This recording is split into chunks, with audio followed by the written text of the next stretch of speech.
I warn you, if you use this build, you might not want to take it off. This is my relationship with this build, as I used to not really be a fan of Sunbracers. Now this is one of my favorite builds of all time. Another thing to note is Sunbracers was pretty much buffed going into Lightfall. As you see right here from a TWAB from a while back, Phoenix Dive was buffed quite a bit. Main thing to look at is that last sentence right there. Restoration duration when activated while heat rises is active is increased from 1 second to 3 seconds. But there's a few things special about Phoenix Dive. First of all, in relation to this buff, it doesn't say it here, but the restoration you get from Phoenix Dive, it's always been ×2 restoration. If you can maintain a ×2 restoration in most activities, you're almost unkillable. And because the duration's gone from 1 second to 3 seconds for ×2 restoration, this allows us to use Ember of Empyrean to more easily extend this timer up to 12 seconds. So this build offers insane healing, and keep watching because there's a lot more healing this build has to offer. Before we really get going too far, if you don't know how Sunbracers work, it's pretty simple. Get a melee ability kill, and then you can just spam grenades for a few seconds. Also increases the duration that those grenades are active out on the battlefield. But the reason that this Phoenix Dive buff actually buffs the Sunbracers build is because not only can you get this ×2 restoration, when your heat rises is active, your Phoenix Dive actually scorches enemies. So this is where we get into the gameplay loop. You're going to consume your grenade to activate heat rises. You're then going to use your incendiary snap to scorch the enemies. If the enemies are weak enough, this will kill them. But if you're in harder activities, this is where Phoenix Dive comes into play. Once you snap and then dive on the enemies, it will cause the ignition to finish the kill. And since the scorch was first applied by the melee,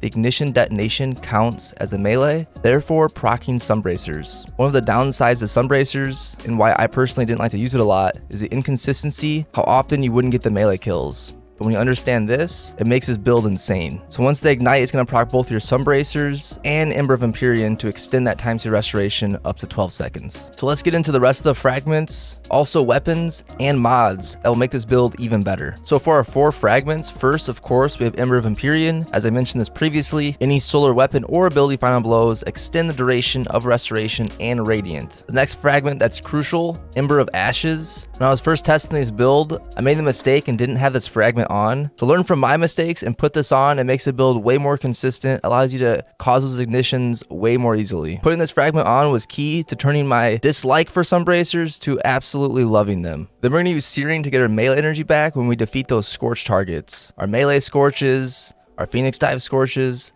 our grenade scorch, everything we use will scorch the enemy. Therefore, we're also going to use Singeing. When we defeat those scorch targets, we get our class ability energy back. So with these mods, you're going to have ×2 restoration active at all times, tons of scorch being applied to cause crazy ignitions, and when you defeat those scorch targets, you're going to get both your melee and class ability energy back. Now, instead of Singeing, you could use Ember of Torches if you wanted to activate that radiant, because the cooldown on the class ability isn't super long, plus the mods we'll get into soon help get your class ability back also.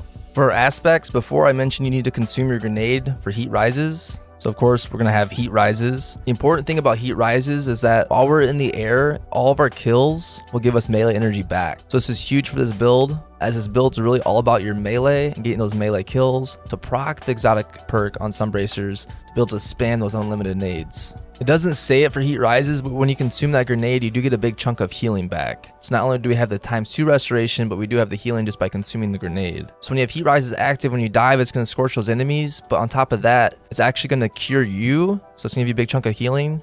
And I'll obviously proc that ×2 restoration. Then I also like Touch of Flame because it improves our solar grenade. It increases its duration and then also emits all these blobs of lava. Those blobs of lava actually do really good single target damage. So let's get into some of the weapons that you could use for this build. After that, we'll cover all the mods that make this build even better. In the top slot, I'm having a lot of fun with the Conditional Finality, the exotic from the new Root of Nightmares raid. It's really cool because the first shot freezes and shatters, and the second shot causes the enemy to ignite. And since it's solar, it does actually work with Ember of Empyrean to extend that timer for our ×2 restoration. Now, if you don't have this, you can use things like Wither Horde, Izanagi's, even Arbalest, whatever your favorite kinetic weapon is. For energy, of course, you could use a solar weapon because it will work with Ember of Empyrean to extend that restoration timer, and especially things with incandescent. If you wanted to use an exotic here like Prometheus Lens, feed into those fragments to get both your class ability and your melee back if you happen to mess up your ability rotation. But I'm having a lot of fun with void weapons like Hallowed Denial with Repulsor Brace because we have this Volatile Flow artifact mod. So when you pick up an orb, your void weapons get volatile rounds. That is a void debuff to proc Repulsor Brace, giving yourself an overshield that's 40% damage reduction.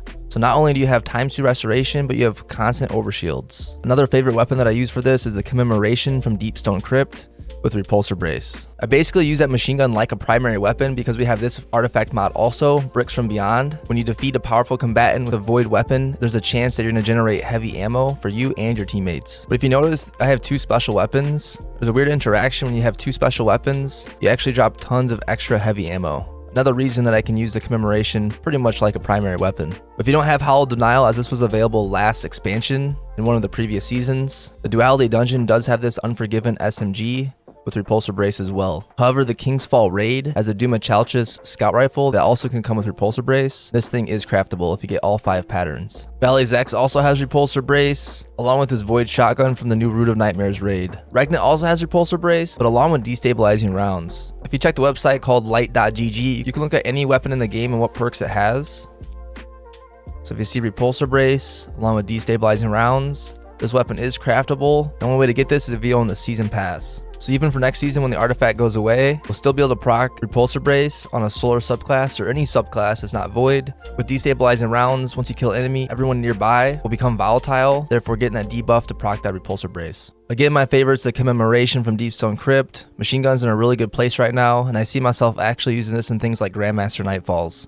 Before we move to the rest of the armor mods, another mod that's an artifact that affects this build is Solar Surge. So whenever we collect those fire sprites, we'll get an armor charge. With that, now I'm going to cover the armor mods that make this build even better and synergize with all the fragments and our gameplay loop that we're trying to accomplish. We want our abilities up at all times to be able to consume our grenade, snap our fingers, and Phoenix Dive to ignite the enemy, along with using void weapons. Since we're constantly going to be spamming nades, we might as well use that to our advantage to get our super back incredibly fast by taking advantage of 2 Ashes Assets mods on our helmet. Since we're using that machine gun as pretty much our primary weapon, we're gonna use a Void Siphon mod to create orbs when we get those rapid kills with that machine gun. We'll also make orbs from all the grenade kills. This mod is going to help get our melee back. There's a slight cooldown to this, but you do get a big chunk back of your melee when those grenades damage enemies. What's cool is that it's just damage and not kills. The reason I'm using this, if you're playing with a fire team, if your teammates steal those kills, at least you'll have this mod to get a lot of your melee back just from those grenade hits. And the same thing goes for this.